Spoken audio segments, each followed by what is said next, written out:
When the truth finally came out, I showed no reaction at all. I didn't confront or explain myself. That silence changed the entire dynamic, and what followed proved that control doesn't always belong to the loudest person. You're really going to sit there and say nothing? My wife's voice cut through the kitchen like a blade. I took another sip of my coffee. She slammed her phone on the counter. Answer me. I set the mug down slowly, met her eyes, said nothing. The silence stretched between us like a chasm. Her face flushed red. This is insane. You know what they're saying about you, right? You know what everyone thinks. I knew. Of course I knew. But I wasn't going to give her what she wanted. Not anymore. Hey viewers, before we move on to the video, please make sure to subscribe to the channel and hit the like button if you want to see more stories like this. I'm 34. She's 32. We'd been married for 7 years. And for the first time in those 7 years, I held all the cards. The thing is, I hadn't planned it this way. 2 weeks ago, everything was normal. Or what passed for normal in our marriage. She worked as a marketing director. I ran a small consulting firm from home. We had a nice house in the suburbs. No kids yet, but we talked about it. From the outside, we looked perfect. But marriages aren't lived from the outside. It started with a text message.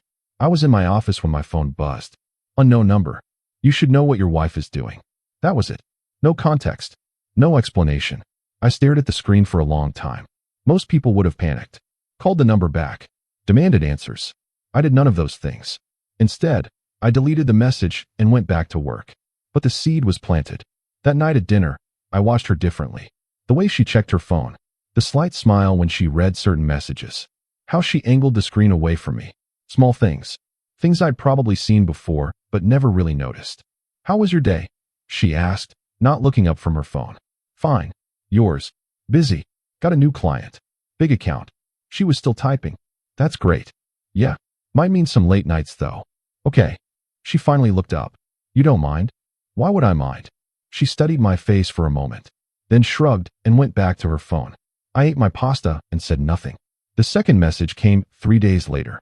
Same unknown number. This time there was a photo attached. My wife. Sitting in a car I didn't recognize. With a man I'd never seen before. They weren't doing anything inappropriate. Just talking. Laughing. But the way he looked at her. The way she leaned toward him. I knew. I saved the photo. Deleted the message. Went about my day. That evening, she came home 2 hours late. Sorry, client meeting ran over. No problem. You eat already? Yeah. There's leftovers if you want. She kicked off her heels. Dropped her bag on the couch. I'm exhausted. Think I'll just take a shower and crash. Okay. She paused at the stairs. You're being weird. Am I? Yeah. You're too. I don't know. Calm. I shrugged. Just tired, I guess. She watched me for another moment. Then headed upstairs. I heard the shower start. Pulled out my phone. Looked at the photo again. The man was younger than me. Better dressed. Confident smile. The kind of guy who probably never had to work from home in sweatpants. I could have confronted her right then. Demanded answers. Made a scene. But something stopped me. Maybe it was pride. Maybe it was strategy. Or maybe I just wanted to see how far she'd go. How much she thought she could hide. The third message came a week later. This time it was a screenshot. Text conversation between my wife and the man from the photo. His name was apparently Tyler. The messages were flirty. Not quite explicit. But the intent was clear. Can't wait to see you again. Same. This is getting complicated though. We'll figure it out. I know. I just hate lying to him.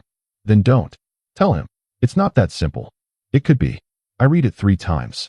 Then put my phone away. That night, she was different. Chatty. Affectionate. She made my favorite dinner. Wore the dress I'd bought her for our anniversary. What's the occasion? I asked. Do I need an occasion to do something nice for my husband? She smiled. Touched my arm. I feel like we haven't connected lately. Yeah. We should do more together. Like we used to. I nodded. Cut into my steak. That would be nice. After dinner, she suggested a movie. We sat on the couch. She curled up against me. Put her head on my shoulder. And all I could think about was Tyler. About those messages. About the lies. But I said nothing. Did nothing. Just let her play her part. The next day, I got a call from an unknown number. I almost didn't answer. But curiosity won. Hello. Is this? The voice hesitated. Are you married to her? It was a woman's voice. Young. Nervous. Who is this? My name is Vanessa. I was Tyler's girlfriend. Silence. We broke up. Because of her. Because of your wife. I walked to my office. Closed the door. I'm listening. Vanessa talked for 20 minutes. She'd found messages on Tyler's phone. Confronted him. He'd admitted everything. Said he'd fallen for my wife. That they'd been seeing each other for 3 months. That he was going to ask her to leave me. I just thought you should know, Vanessa said. I'm sorry. Don't be. You're not angry? I didn't say that. She was quiet for a moment. What are you going to do? I don't know yet. After I hung up, I sat in my office for a long time. 3 months. Not a one-time mistake. Not a moment of weakness. 3 months of deliberate choices. Of lies. Of planning a future that didn't include me. When I finally came out, my wife was in the kitchen. Making coffee. Humming. Hey, you okay? You were in there a while. Yeah. Just a work call. On a Saturday? Client emergency. She frowned. You work too much. Probably. She poured 2 cups. Handed me one. I was thinking we could go out tonight. That Italian place you like. Sure. Really? You don't sound excited. I looked at her. Really looked at her. This woman I'd married. Built a life with. Trusted. I'm just tired. She set her cup down. Crossed her arms. You've been just tired for weeks now. What's going on? Nothing. Don't give me that. I know you. Something's wrong. The irony wasn't lost on me. She knew me. But I was the problem. I'm fine. You're lying. I almost laughed. Am I? Yes. And it's driving me crazy. Just tell me what's wrong so we can fix it. Fix it. Like it was a leaky faucet. A software bug. Something simple. There's nothing to fix. She stared at me, searching my face, looking for cracks. But I'd had weeks to practice this. Weeks to perfect the mask. Fine, she said finally. Be mysterious. But don't expect me to keep trying if you won't meet me halfway. She grabbed her phone and left the room. I drank my coffee, watched the steam rise, and felt nothing. That was 2 weeks ago. Now, standing in the kitchen with her phone slammed on the counter, things had changed. Tyler had gone public. Not intentionally. He'd posted a photo on social media. A restaurant. A wine glass. And in the background, barely visible but unmistakable, my wife. Someone had recognized her. Tagged her. Asked questions. The post had been deleted within an hour. But the internet never forgets. Screenshots spread. Comments multiplied. And now everyone in our social circle knew. Or thought they knew. Say something, my wife demanded. I picked up my coffee again. It had gone cold. What do you want me to say? I want you to defend yourself. To defend us. People are saying horrible things. Are they wrong? Her mouth opened. Closed. What? Are they wrong? About what they're saying. She picked up her phone. Scrolled. They're calling you controlling. Emotionally abusive. They're saying I must be miserable. That I have every right to find happiness elsewhere. That's Tyler's narrative, I assume. Her face went pale. How do I know about Tyler? I set my cup in the sink. Turned to face her fully. I've known for weeks. The color drained from her face entirely now. You what? I've known. About Tyler. About the affair. About all of it. She gripped the counter. That's impossible. Is it? Why didn't you say anything? I shrugged. I was curious. Curious? Yeah. I wanted to see how long you'd lie. How much you'd invest in the deception. Tears started forming in her eyes. This is insane. You've been pretending? This whole time. No more than you. She wiped her eyes. Smearing mascara. So what? This is some kind of game to you. A game implies I'm having fun. Then what is it? I leaned against the counter. Crossed my arms. It's me watching you make choices. And accepting the consequences. What consequences? The ones you're experiencing right now. She shook her head. I don't understand. If you knew, why didn't you confront me? Fight for us. Why should I fight for something you already threw away? I didn't. 3 months, I said quietly. You've been with him for 3 months. How do you know that? Vanessa called me. Recognition flashed across her face. That bitch. She was kind enough to give me the timeline. The context. Everything you weren't going to tell me. My wife sat down heavily in a chair. So what now? You divorce me? Ruin my life? Get your revenge? I'm not doing anything. She looked up, confused. What? You wanted Tyler's version of events to be the public narrative. Fine. Let it be. I never wanted. You didn't stop him. Didn't correct the record. Let everyone think I was the villain. Because I didn't know what else to do. I grabbed my keys from the counter. Well, now you don't have to do anything. Where are you going? Out. We need to talk about this. No, we don't. Please. There was desperation in her voice now. Real fear. Please what? Please don't leave. Don't give up on us. I looked at her. This woman who'd shared my bed while planning to leave it. Who'd smiled at me over dinner while texting another man. who'd let me be painted as a villain to justify her choices. There is no us, I said. There hasn't been for months. That's not true, isn't it? I made a mistake. I was confused. I can fix this. I don't want you to. The words hung in the air. Final. Absolute. She stood up, crossed the kitchen, reached for my hand. I stepped back. Don't. Please. I love you. I made a stupid, terrible mistake, but I love you. You love the idea of me, the safety, the comfort, but you don't love me. That's not. If you loved me, you wouldn't have needed Tyler. Tears streamed down her face now. It wasn't about needing him. It was about, I don't know, feeling seen, feeling exciting again. And I made you feel invisible. No. Yes. I don't know. We got comfortable. Routine. I wanted something different. So you cheated. I know it was wrong. But you did it anyway. For 3 months. While sleeping in our bed. Eating at our table. Pretending. You're right. I'm sorry. I'm so sorry. I opened the door. I know you are. Then stay. Let me make this right. You can't make it right. That's not how this works. So that's it. 7 years, and you're just done. I paused in the doorway. I was done the moment you chose him over me. I just needed you to realize it first. I left. Got in my car. Drove. I didn't have a destination. Just needed to move. To breathe. My phone buzzed constantly. Texts from her. Calls. Voicemails. I ignored them all. Eventually, I ended up at a park. Sat on a bench. Watched the sun set. And for the first time in weeks, I felt something other than numbness. Not quite relief. Not quite peace. But something close. The next day, I went to see a lawyer. Filed for divorce. Cited irreconcilable differences. The attorney asked if I wanted to pursue adultery grounds. No. It could strengthen your position. I don't need to strengthen anything. I just want out. She nodded. Made notes.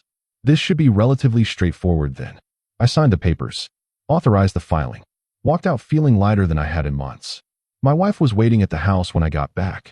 We need to talk. I have nothing to say. I'm not letting you throw away our marriage without a fight. I walked past her. Started packing a bag. What are you doing? Leaving. Where are you going? Hotel. This is your house too. And it'll be sorted in the divorce. She grabbed the clothes from my hands. Stop. Just stop and look at me.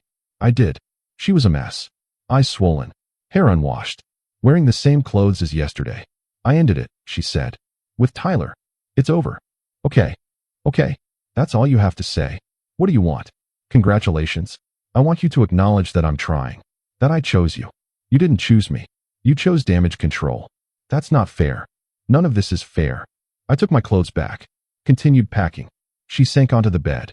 I never meant for any of this to happen. But it did. People make mistakes. People make choices. You chose him. Multiple times. Over multiple months. And I'm choosing you now. I zipped the bag. Too late. Don't I get a say in this? I looked at her. You had your say when you decided to cheat. This is mine. I left her sitting on the bed. Drove to a hotel downtown. Checked in. Lay on the bed. And slept better than I had in weeks. The next few weeks were a blur. Lawyers. Paperwork. Division of assets. My wife tried everything. Tears. Anger. Bargaining. She showed up at my hotel. Called constantly. Sent letters. None of it changed anything. Our friends chose sides. Most sided with her. Believed Tyler's narrative. That I was cold. Controlling. Emotionally unavailable. I didn't defend myself. Didn't explain. Just let them believe what they wanted. The ones who really knew me reached out. Asked for my side. I gave them the basic facts. No drama. No embellishment. They made their own conclusions. My wife's family called. Her mother cried. Begged me to reconsider. She made a mistake. I know. Don't you believe in forgiveness? I believe in consequences. That's cold. Maybe. She loves you. She loved the life we had. Not me. Her father was blunter. You're making a mistake. That's my choice. You'll regret this. Possibly. Then why do it? Because staying would guarantee regret. He had nothing to say to that. Tyler reached out too. Sent me a message. I need to talk to you. I blocked him. I didn't need his explanations. His justifications. Whatever he had to say was irrelevant. 6 weeks after I filed, the divorce was finalized. No contest. Clean split. I kept the business. She kept the house. We divided everything else down the middle. The day the papers were signed, I felt nothing. No triumph. No sadness. Just tired. I went back to my apartment. A small place I'd rented after the hotel. Made dinner. Watched TV. Went to bed. And realized something. I was okay. Not happy exactly, but okay. 2 months later, I ran into her at a coffee shop. She was with someone. Not Tyler. Someone new. She saw me. Froze. The guy with her noticed. You okay? Yeah. Just someone I used to know. Used to know. 7 years reduced to past tense. I nodded at her. Got my coffee. Left. Outside, my hands shook a little. Not from seeing her, but from the realization. I'd moved on. Not completely. Not perfectly. But enough. That night, I got a text. From her. I'm sorry. For everything. I hope you're doing well. I stared at it for a long time. Thought about all the things I could say. All the hurt I could return. Instead, I wrote, I hope you're happy. And meant it. Not for her sake, but for mine. Because holding on to anger was exhausting. And I was tired of being tired. She wrote back, Are you? I thought about it. Really thought about it. Happy wasn't the right word. But peaceful was close. Getting there. 3 dots appeared. Disappeared. Appeared again. I'm glad. You deserve that. I didn't respond. Just set my phone down. And let it be. The thing about silence is that it's powerful. Not because it punishes, but because it refuses to engage. It takes away the drama, the conflict, the narrative. When I stayed silent, my wife couldn't make me the villain, couldn't paint herself as the victim, couldn't control the story. When I refused to fight, she had nothing to fight against. And in that void, the truth became obvious. Not the truth she wanted, but the truth that mattered. She'd made choices. I'd accepted them. And we'd both moved forward. Looking back now, I understand what happened in that kitchen. When she demanded I say something, react, defend myself. She wanted control, wanted to dictate the terms of our ending. But I'd already let go, already made peace with it. And that silence, that refusal to play the game, changed everything. Because control doesn't belong to the loudest person. It belongs to the one who knows when to walk away. And I walked away with my head high. Not because I won, but because I chose myself. Finally, completely, without apology. People ask me sometimes if I regret how I handled it. If I wish I'd fought harder, given her another chance. The answer is always no. Because fighting would have meant trying to hold on to something already gone. And I deserved better than that. We both did. She needed to be with someone who made her feel exciting. I needed to be with someone who chose me consistently. Not just when convenient. Not just when caught. But always. The divorce taught me something important. That love without respect is worthless. That trust, once broken, is almost impossible to rebuild. And that sometimes the strongest thing you can do is nothing at all. Just watch, wait, and let people's actions speak for themselves. My wife chose Tyler, then chose damage control, then chose someone new. I don't hate her for any of it. I just learned from it and moved on. These days, I'm focused on rebuilding. Not my marriage, but myself. My business is thriving. I've reconnected with old friends, started new hobbies, traveled, and occasionally I date. Nothing serious yet, but I'm open to it. When the right person comes along, someone who sees me, chooses me, stays. Until then, I'm content with my own company, with the peace I've built, with the life I'm creating. Because at the end of the day, that silence in the kitchen wasn't about punishment. It was about self-preservation, about refusing to let someone else's chaos become my reality, about understanding that I couldn't control her choices, only my response to them. And I chose peace, even when it looked like indifference, even when it felt like giving up. I chose myself, and that made all the difference.